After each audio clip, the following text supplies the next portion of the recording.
Fireworks uses a combination of vector and bitmap tools to draw. And in this exercise, what we're going to take a look at are the primary drawing tools, which are the vector tools.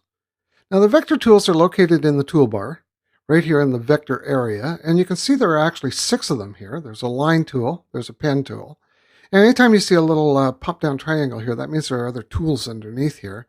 And sure enough, there's a vector path tool and a redraw path tool, which we'll get to in a second. There are shapes that you can draw, vector shapes, rectangle, ellipse, polygon, and then these are called auto shapes. These are click and drag shapes that are really quite interesting and make your life a whole ton easier. It may strike you as a bit odd to see the text tool sitting in the vector tools, but when you really think about it, isn't a font nothing more than a series of vectors describing the character? And then there's the Freeform Tool with a couple other tools underneath it, Reshape, and 2 path scrubbers. Now what we're going to do here is we're going to draw a piece of this squadron emblem that's been painted onto the side of a plane. And what we're going to do is we're going to draw the eyebrow here, and we're going to draw the eye. If you roll over parts of the image, you'll see that I've actually drawn pieces of it for you. And if you open the Layers panel, you can see that they are in their own respective layers. So the crescent, this is the blue area, is in this layer. And if I turn off its visibility, you can see it's gone. Now it's back. And the eagle is in this area, and it's composed of 2 pieces, the tongue and the beak. And what we're going to draw are the eyebrow and the eye. Now when you are drawing, one of the things you want to do is put it in its own layer. So open the layer panel, select the eye layer, and now anything you draw will go in there. Let's get in tight on this eyebrow. So you select the magnifying glass tool and just marquee the area where you want to draw. I'm going to close the panel. There we go. So we're going to draw this shape and this shape, and we're going to use a couple of tools to do it. But before we do that, let's default our colors to black and white and then change their order. So you can do that right here on the default stroke and fill colors, right under the fill. And then we can just switch their order. We can swap their order. So we've got a white stroke and a black fill. Now you select the pen tool, and it's very simple. You just click and drag, and every place there's a change in direction, just put a point down and drag out and have that line follow the shape. Basically, one of the keys to working with drawing is follow the geometry. Just give it a little bit of a thing there. There we go. And we got a little bit of a curve there, a little bit of a curve there. And we'll come over here and add a little bit of a curve here. And then we'll just close the curve. And what you do to close the shape is you just put it over your starting point, one click, and the shape is closed. And you can see I've got a white stroke and a black fill.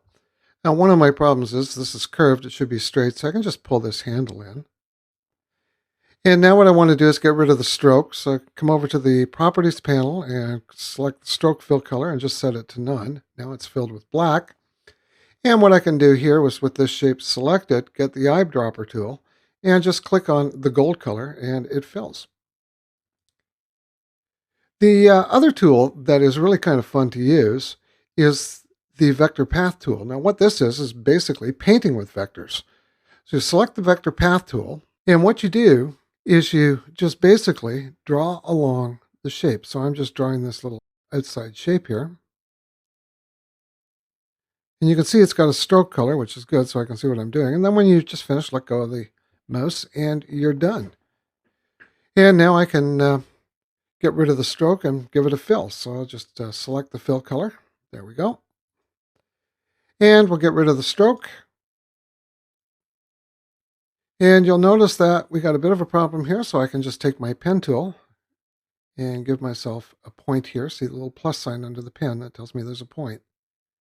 And then I can just take that point and smooth it out a bit.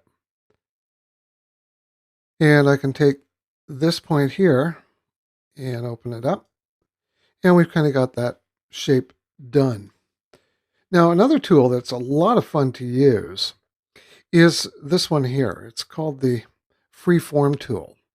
And basically, just think of it as a brush that pushes points out. So when I select it, you notice that the vector turns red. And you've got a size in here that you can scrub down. So if I set the size down to, say, 11, I can actually just click anywhere between 2 points and bump that out. So you can actually reshape your paths to follow the shape. The Reshape Area tool is a little bit different. I'm going to pull down the size here because it's a small area. We've zoomed in. And you can see it, it's like a brush. And all you have to do is just sort of push out the edges. And away you go. And the strength of the edge, the amount of push that you do is right here with the strength. So if I take this and just sort of pull it out like that, you notice it's a little less pronounced. The pressure here, this can also work with a pen or stylus, which is a tablet. And if you have one, it will read it. So there you go. There are the drawing tools, the pen tool and the vector path tool, along with the Freeform and Reshape Area tools. I've shown you how to add points, subtract points. I've shown you how to change the direction of points, how to get rid of the stroke and get rid of the fill. So there you go. There's drawing using the vector tools in Fireworks.